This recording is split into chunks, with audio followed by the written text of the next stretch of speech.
Welcome back once again. Today's video we feature a 1980, at least I believe 1980. These were produced anywhere from 1980 to 1983. It's a Van Vette. It's a high raker. Now throughout the video I think I call it a hijacker.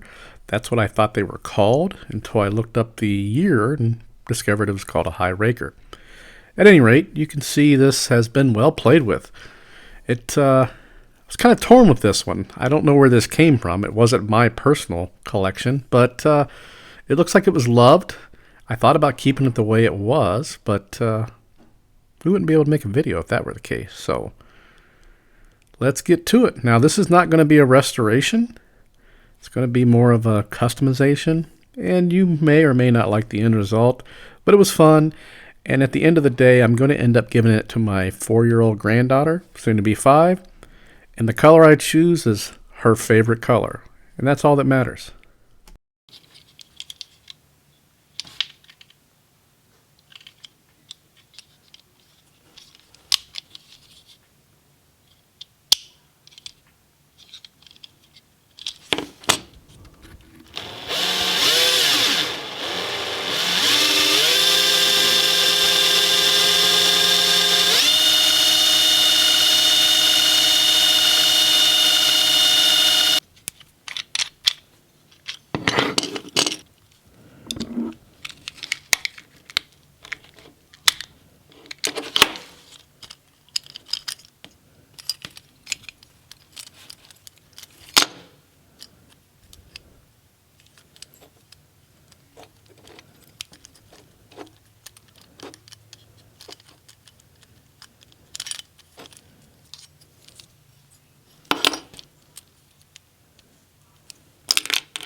I used one of those self-centering drill bits, but as you can see, we blew out the side, so now we have to correct that.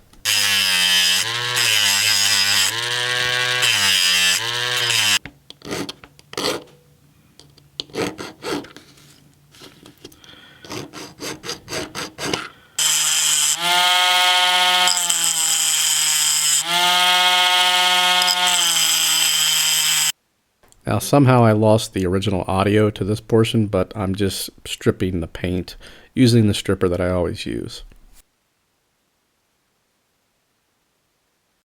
In the casting there were a few high spots, pretty bad spots actually, so I just took a small sanding stick and addressed those issues. I actually painted this twice. My first go around I wanted to go matte black, but decided I didn't like it. In the background I've got the paint booth going. We've got our sealer on and we're ready to start painting. We're going to use some Createx Pearlized Plum. Now it's been so long since I started this project, I don't remember how much I discussed in the first parts of this video. I'll know I guess when I edit it.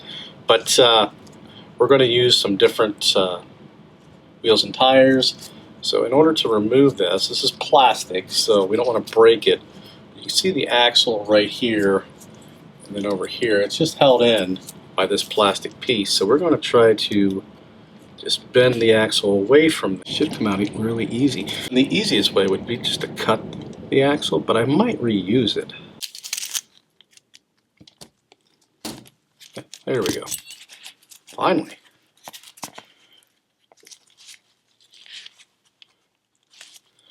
If we reuse it, we'll straighten that back out. For the front, we're just going to grind off that portion right there. Actually, there's a lot of meat there. Let's try to cut it. This probably will not work, but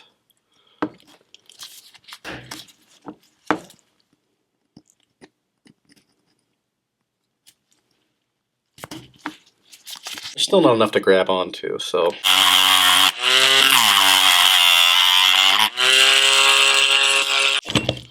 Voila. Here's the glass. It's actually not too scratched up, a little bit dirty, but we are going to polish the front and rear. There are some scratches in the rear. They're not too terrible. So we're just going to use our Plastex, my McGuire's. Put a little bit on there.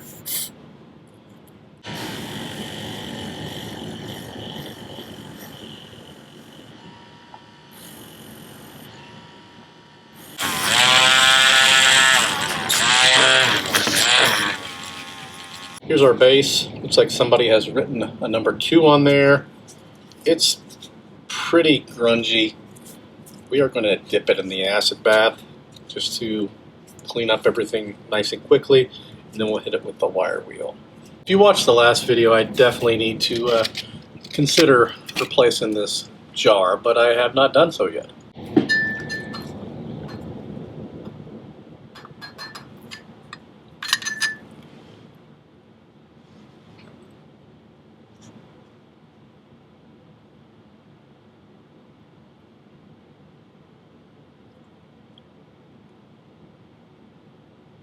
It's probably enough.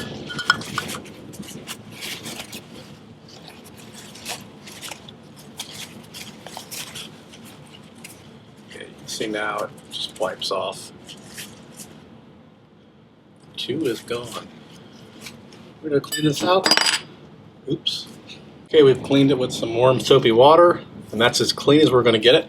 It actually looks really good. We do have a little bit of black still from that marker or paint or whatever it was. So let's take our little wire wheel and our Dremel.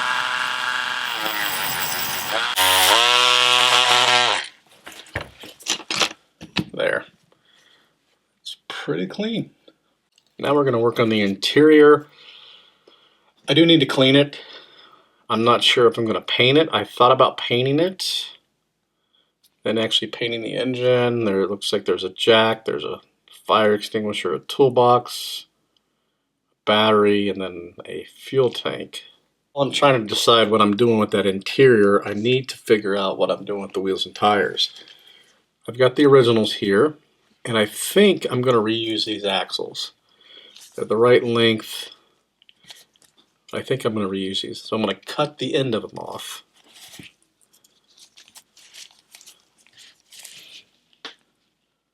That little nub, I'm going to cut that off. And then I should be able to pound it back down or just put an end on it or crimp it. There's so many different ways to do wheel swaps, but I do want to reuse these axles. And I don't know if I explained it before, but the reason why, these are steel. Everything I have is brass right now, and this being one of these jackers or whatever you call them, you're going to be putting some pressure on the axles, or at least the kid will. They play with it, and those brass axles will just bend really easily. So we're going to cut these, we're going to save these wheels and tires, or these wheels, whatever you want to call them, for something else, because they are original Blackwall, so they're nice to have, but we're going to definitely steel the axles. So I'm going to start by just cutting one end off, just with a pair of side cuts. Cuts off fairly easy, and then I can slide both of the wheels off. We have the axle with one good end. Figure out what we're going to do with the next one. We're also going to straighten this out a little bit just with a pair of pliers.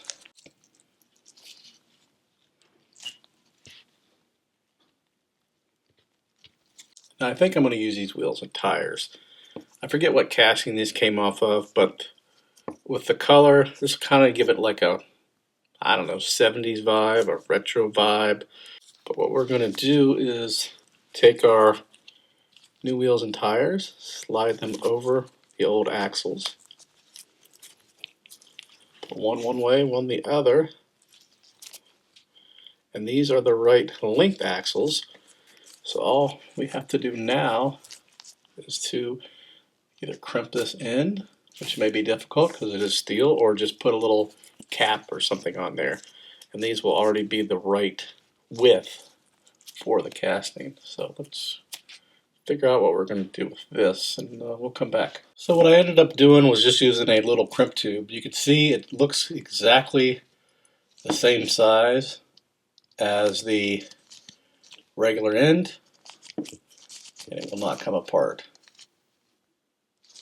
And we'll do the rears to show you how we did that. Here are the crimp tubes that I used, and the easiest way, I'm actually not crimping these on, but they're a pretty small fit. So I'll take one.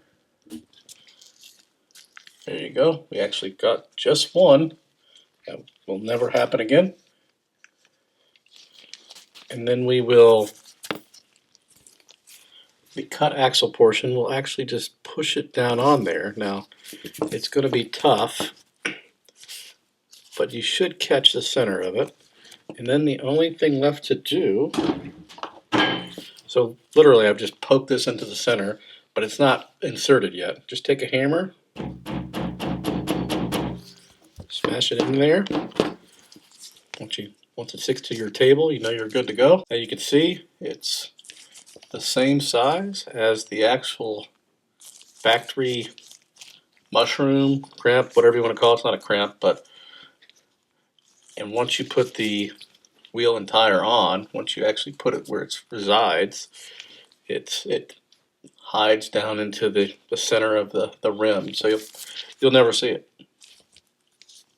Simply snap it back in place. Of course, it might be easier said than done. Oh, there we go. What do you know? And there we go. Sweet. Put this in place. There's actually two little cutouts that this rides in. Put it sideways, but do not put it in those cutouts yet. You want to push it all the way forward. You want to snap the back end and then push it into those little cutouts. That way you've got your adjustment.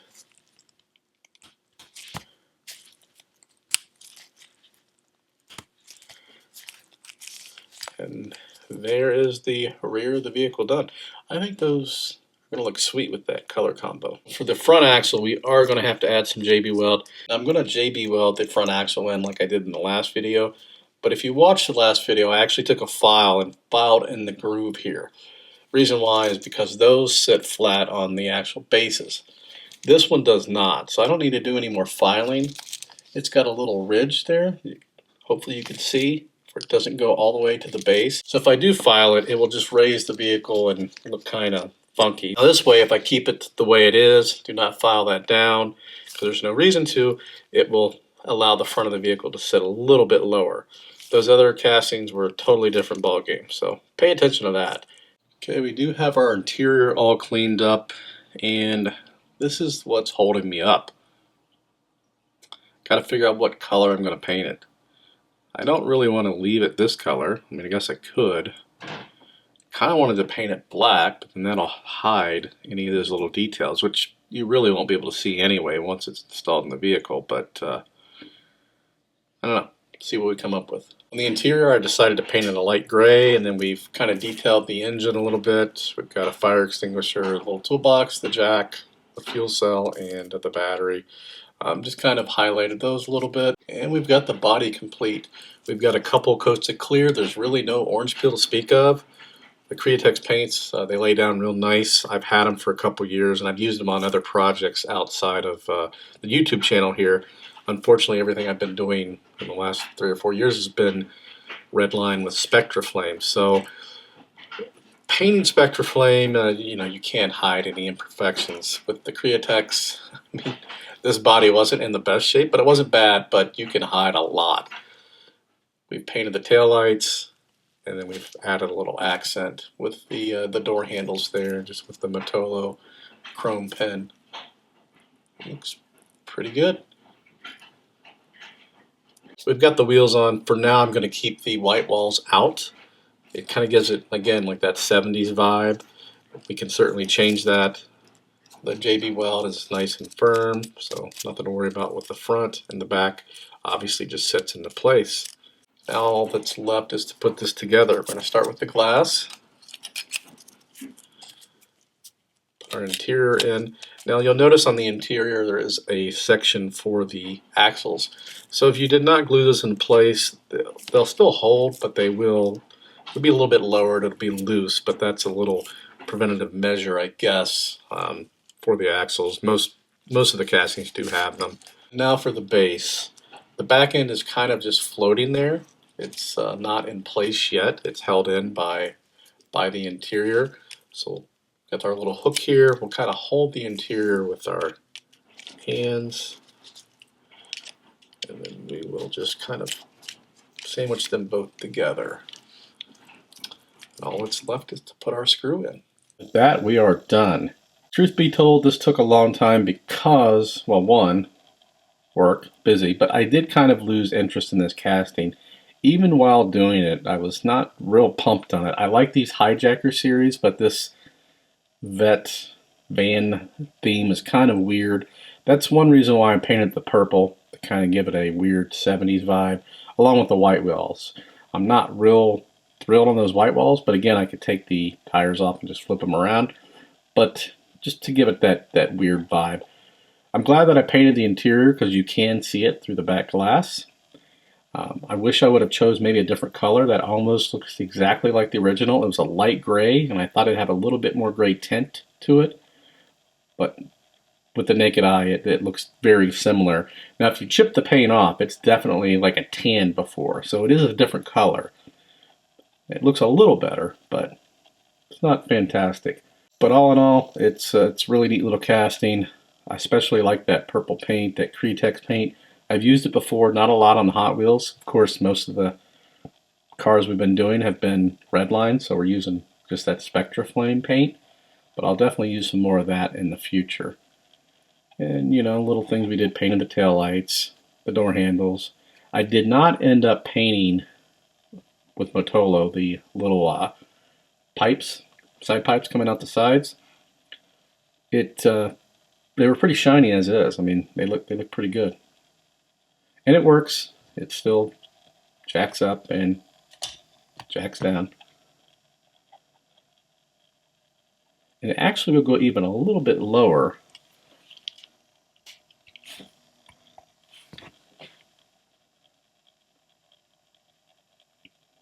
If you are interested in any of the tools that I used in this video, be sure to check out the Amazon links. They're located in the description below this video. I have everything in there from the screws, some paints, rotating display stand, just about everything and anything can be found in there. Drill bits. If I've used it on here, I try to put it in that Amazon store. Also, if you'd like, leave a comment or a suggestion. That'd be great. I need to try to get back on track with answering those. I used to be known for answering every single comment. I haven't done that in a couple years, and mostly just due to time. Like with this video, I'll post the video and then I've got to go to work or I've got to do that, and then I don't get to it till very late or maybe even a week later. I will try to improve and get back to my old ways with that, so bear with me. If not, know that I've probably seen the comment, I just didn't have a chance or didn't reply. If you do like the content and you're not already subscribed, please do so. Tell your friends about it. As always, thanks for watching, and we will see you in the next one.